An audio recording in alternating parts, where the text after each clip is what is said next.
This pen has revolutionized so many people's lives, and yet, for some reason, no one is talking about this.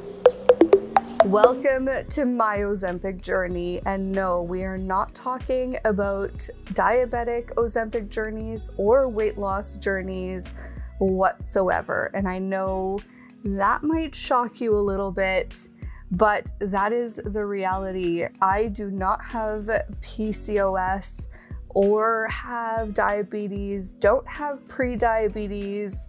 Yes, you might think, Stephanie, you are technically on the overweight BMI scale. It is guaranteed your doctor put you on Ozempic to lose weight. But back in May of last year, my doctor actually refused to put me on Ozempic for that reason. My husband actually brought up Ozempic during my physical last year. And yes, my husband does come to my physicals, whether you think that's weird or not. I don't. I think having a holistic approach to health when it comes to my complicated health journey, it really helps to have another set of ears and hands when it comes to my complicated ability to stand is really helpful. But he actually brought up this video in regards to Ozempic, and my doctor was like, there's not enough research, and I am not pre-diabetic or diabetic. And for now, there's too much messiness with this Ozempic thing. We're not going to touch it with a 10-foot pole. So fast forward to a couple months, the complications in my health continue to ravage my body. Thankfully, seizures, which is another complication in my health journey, if you haven't been following along or are new to our channel, we are now in September, and for some reason, my doctor brings up Ozempic again. It's only been, 3 months at this point. For some reason, she was now on board, and we were a little bit confused. We've had this conversation like less than 3 months ago, and the reality is pharmaceuticals and companies like Ozempic, there are so many moving parts and so much research happening in the background. And with a drug like this one, where things are moving very, very fast, and when things blow up like they did with this drug when it came to weight loss, they had to do a lot more trials, and things were happening with this drug that they did not anticipate. This happens a lot in the world of drugs, and quite frankly, you may have been hearing about it. Like I mentioned earlier, something happened with the autoimmune disorder community. You may have been hearing about it, you may have not have heard about it, and this may be the first time.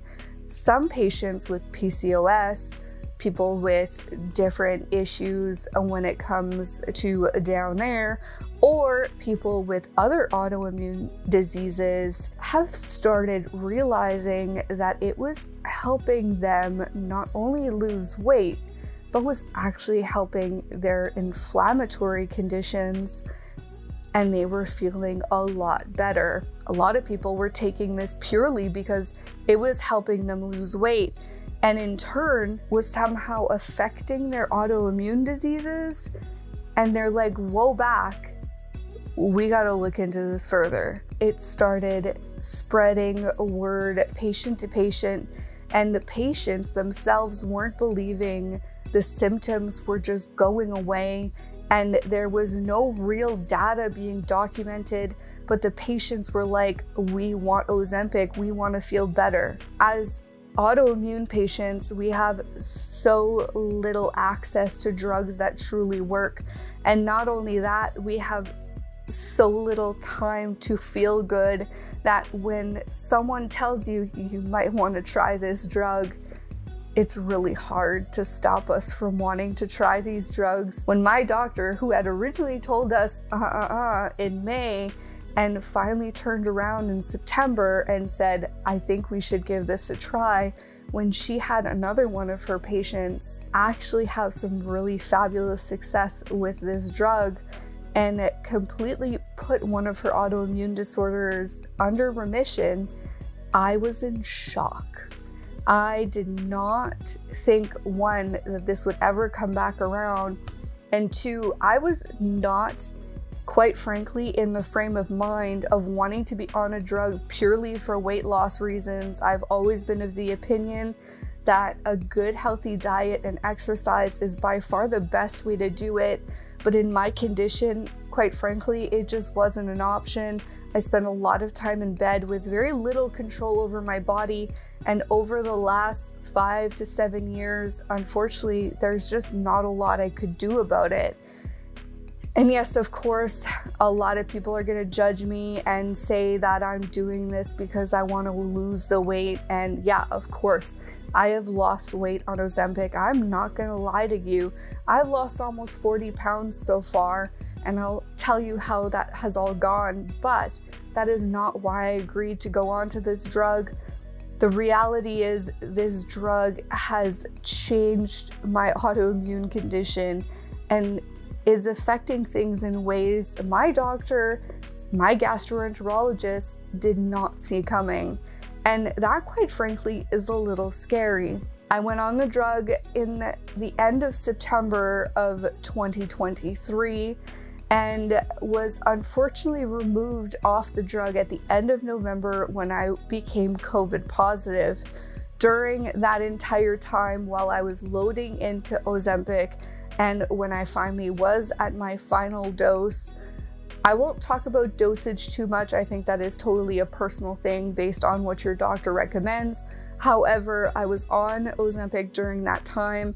October was one of the best months I have ever had. I was probably the most functioning I had been in a very long time. I give a lot of that to the Ozempic. Ozempic has this very large ramp up.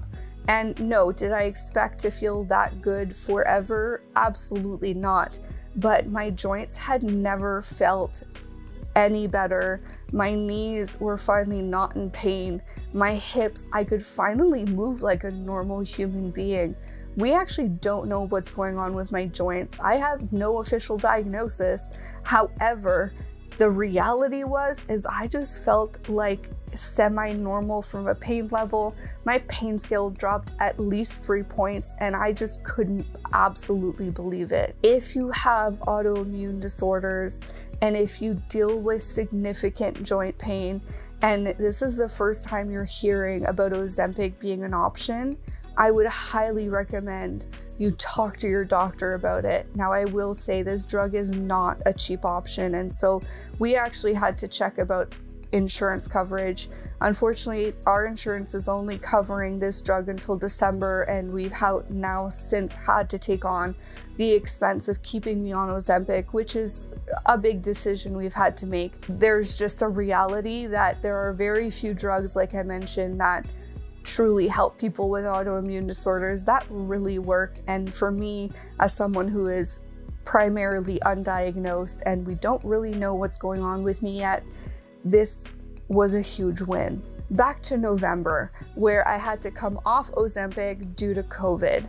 COVID absolutely bombarded my body. I had never had COVID before. That's right, I'd gone all the way to 2023 without COVID. If you want to hear the whole COVID journey, we'll link those below. COVID, you ruined me. However, we did not realize the impact COVID would have on my gastric system, and so my doctor had to unfortunately pull me off COVID all of December. True to form, not only because of COVID, but I have a feeling it was a double banger because of the COVID inflammation, but also because of me coming off of Ozempic.